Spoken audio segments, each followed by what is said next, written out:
This is the Late Round Podcast with your host, JJ Zachariason.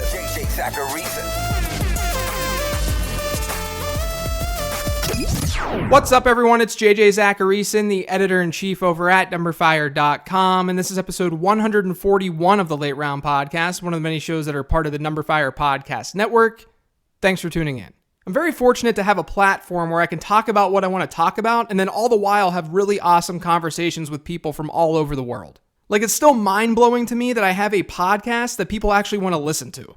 I love answering questions and sharing thoughts on fantasy football topics. With this being episode 141 of this podcast, you guys know by now that my goal is not to just manage your fantasy team. I want you to enjoy the interesting details of the game because there are so many interesting details to this game of fantasy football. With all this being said, sometimes there are too many details to the game. As in, there are so many variations to things that it becomes difficult to even talk about a specific topic. Like, I can talk about drafting quarterbacks late without having to get into league specifics because we know that the vast majority of leagues are still single quarterback leagues. Or I can talk about fantasy scoring and simply say whether it's PPR or not, and you guys know what I'm talking about. One subject that I can't be so simple with is with keeper selection. There are just so many different ways that teams set keepers across leagues.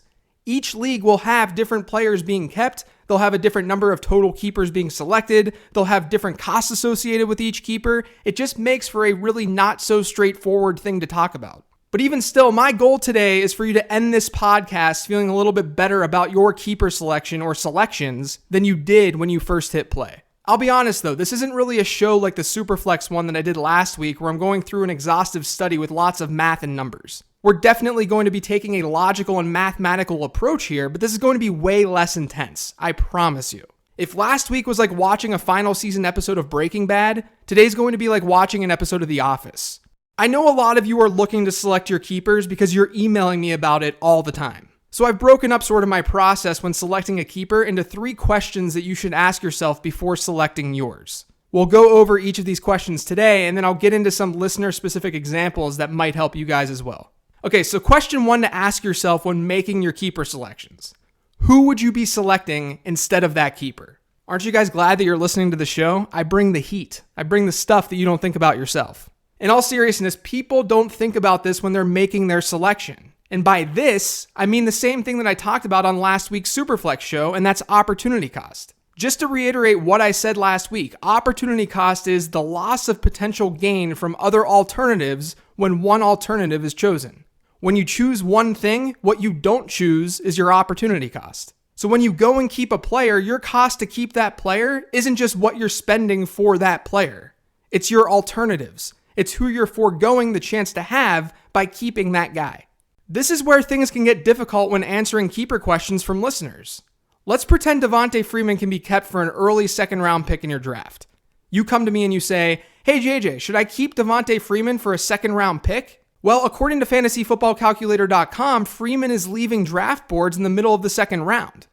Without considering anything else, it wouldn't make sense to keep a player like Devonta Freeman in the early second round when he's being drafted in the middle of the second round. But opportunity cost gets all jacked up in keeper leagues. Because if everyone in your league is keeping 1, 2, 3, 4, however many players, then the available players at certain parts of the draft are different than they would be in a regular redraft league. In other words, your alternative to Devonta Freeman isn't necessarily LaShawn McCoy like it is in a redraft league.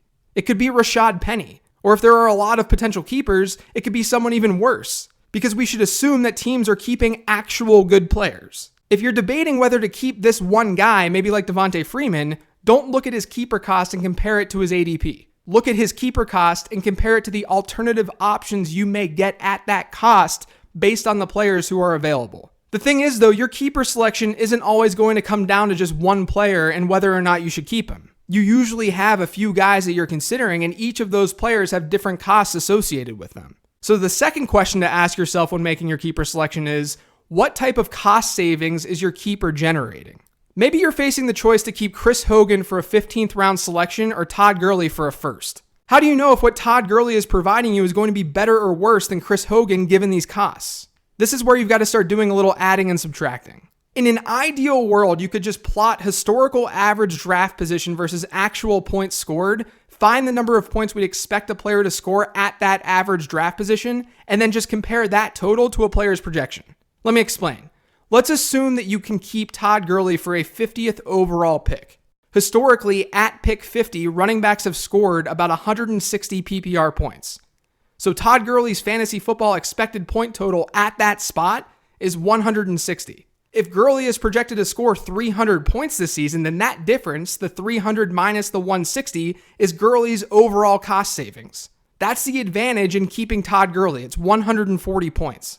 The issue that we run into when we do this is that the expected fantasy point values shift because of all the keeper selections your league mates are making. This goes back to what I just talked about. If good players are being kept, and if a lot of players are being kept, then that 50th overall pick isn't expected to score 160 points anymore. It may be expected to score closer to like 100. This is exactly why we shouldn't just brush off the idea of keeping players for early round draft picks. Since the player pool is going to be smaller, that means the expected output in the early rounds becomes worse. Like if David Johnson, Todd Gurley, Le'Veon Bell, Ezekiel Elliott, Antonio Brown, and Alvin Kamara are all being kept, then Saquon Barkley may be the first overall pick in your keeper draft. His output from a projection standpoint doesn't look as favorable as whoever you'd be taking first overall in a regular redraft league though. The projected output for the first overall pick shrinks. So naturally, the more players that are being kept, the more reason to keep an elite player with an early round pick. Even still, the concept of looking at a player's projection versus his alternatives projections, that can be helpful. Let's go back to the Todd Gurley versus Chris Hogan example. According to NumberFire projections, Gurley is expected to score 319 PPR points this season. And by the way, you can get all of NumberFire's projections for free on numberfire.com. You can utilize them when making these decisions. But Gurley is expected to score 319 points this season. Chris Hogan is expected to score 181. Now look at your league's landscape and see a player or a group of players that you may be able to select at the end of the first and in the 15th round, which is where you'd hypothetically be getting Todd Gurley and Chris Hogan. If the difference in Gurley's projections outweighs the difference in Hogan's, then you may want to consider keeping Todd Gurley even though his cost is significantly higher. But do you see why it's insanely difficult to answer keeper questions given this scenario? It's impossible to be accurate in doing so without knowing who these alternatives are. Before I move on here, yes, this is a very VORPy way of doing things. I'm looking at value over replacement player here, and I think value over replacement player has a lot of flaws. And I still wholeheartedly believe that, for reasons that I outline on episode 22 of this podcast. When we're comparing a player's point projection, we're not really accepting variance. Our projections are going to be wrong, and there's a wide range of outcomes for each guy. We're also not considering how the game is played weekly. One of the reasons that VORP can be harmful at the quarterback position specifically is that you can make assumptions that one team is starting the same quarterback each week. But we know that's a foolish thing to assume when you can effectively stream the position. And that brings me to the third question to ask when selecting a keeper, and that's, is your keeper playing a replaceable position? I like learning through examples, so let's run through another example. You've got two potential keepers, Kenny Golladay or Patrick Mahomes. Both of them can be kept in the 15th round. Since they have identical costs, you may just look at average draft position, see that Pat Mahomes has a higher ADP, and then keep Mahomes over Golladay. If Mahomes is going in the 11th round of drafts and Babytron is going in the 13th, why would you not keep Mahomes? Well, first off, quarterback prices are generally inflated. But more importantly, Mahomes exceeding expectation at a position that's easily replaceable in fantasy football is far less meaningful than Golladay far exceeding his. If Mahomes finishes as the QB9 instead of the QB17, does it really matter when you can match that type of production on the waiver wire? And before you say that you can't, you can. My other podcast, Living the Stream, exceeds that QB9 mark easily each year through streaming recommendations. Essentially, what I'm saying with this final question is that the way you view your alternatives should extend further than the draft. You need to also consider positional scarcity. So those are the three questions to ask. Who would you be drafting instead of the keeper? What type of cost savings are you generating? And is your keeper playing a replaceable position? Hopefully this at least got your brain moving in the right direction. Like I said, it's very difficult to provide concrete answers because there are so many different keeper settings and scenarios. Like, take this specific question as an example. Back in May, I got a listener email from Joey where he talked about how it was difficult to weigh the value of an early round keeper versus a late round one, similar to what we just talked about. In the email, he said his personal dilemma is whether to keep Dalvin Cook in the 3rd or Carson Wentz in the 9th. I would bet that at least 10 to 12 guys are being kept in this specific league. So Dalvin Cook in the 3rd round is going to provide pretty significant savings given his projection this year and who your alternatives would probably be versus what you're getting with Carson Wentz. And Carson Wentz plays a replaceable position too, so he's even less valuable. But then there's another listener email that reads, We play in a 12-team standard league where we start 1 quarterback, 3 wide receivers, 2 running backs, 1 tight end, and 1 flex with 6 bench spots. Usually my keepers are easy to select since I don't typically have more than 3 to 4 sure shot guys at the end of the season. This year, however, my choices include Le'Veon Bell for a first rounder, David Johnson for a 7th, Kareem Hunt for a 3rd, Adam Thielen for an 8th, Chris Hogan for a 10th, Josh Gordon for a 14th, and Carson Wentz for a 16th. I had been leaning towards Le'Veon, DJ, and Hunt since running backs are so highly valued in a standard league. Now I'm thinking that if I ditched Hunt for someone like Thielen, Josh Gordon, or Hogan, I could still grab 2 to 3 reliable running backs in the early to middle rounds. I would really appreciate to hear your thoughts and any insights on who you would choose as the 3rd keeper from that list. Okay, so let's go through the process of how I'd select this keeper. I'd first look at the keeper landscape in the league. Since each team in this 12-team league can keep 3 players, that means we'll see 36 players being kept unless someone decides not to. And remember, the more players being kept, the worse your alternatives are going to be. If you want, you could rank the players that you're potentially keeping in the order that you'd want them in fantasy football this year. So let's say that you've got Le'Veon Bell first, then David Johnson, then Kareem Hunt, then Adam Thielen, then Gordon, then Hogan, and then Wentz. Let's rank things that way. Without any cost association, that means that you'd want to keep Le'Veon Bell, David Johnson, and Kareem Hunt. With cost association, it's very obvious that you'd want to at least keep David Johnson because he's ranked 2nd on your list and you'd be keeping him for a 7th rounder. You don't really need to do a lot of work in order to know that you should be keeping David Johnson in this instance. That leaves you with 2 more keeper slots.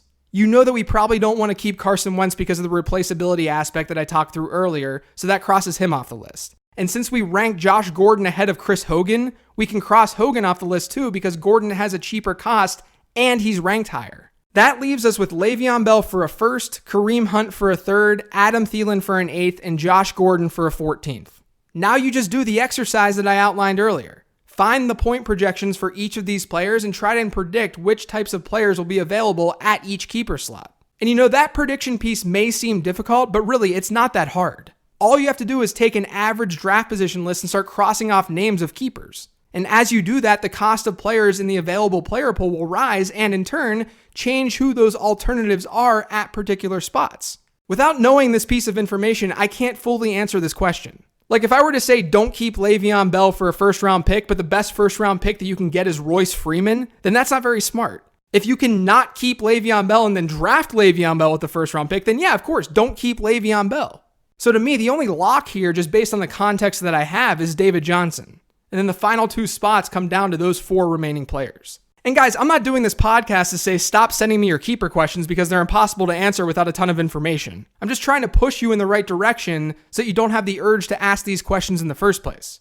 Because there's really nothing better than having a process and going through that process and making a final decision based on the process. That's it for today's show, though. I hope it at least helped you think about keepers a little bit differently. If you've yet to subscribe to the Late Round Podcast, make sure you are by searching for it on iTunes, Google Play, SoundCloud, TuneIn, and Stitcher. And when you're on iTunes, do me a solid and leave me a rating and review. I'm also on Twitter at LateRoundQB. Hit me up on there or email me at jj@numberfire.com if you have any questions at all for this week's mailbag show. Thanks, everyone. I'll talk to you later in the week.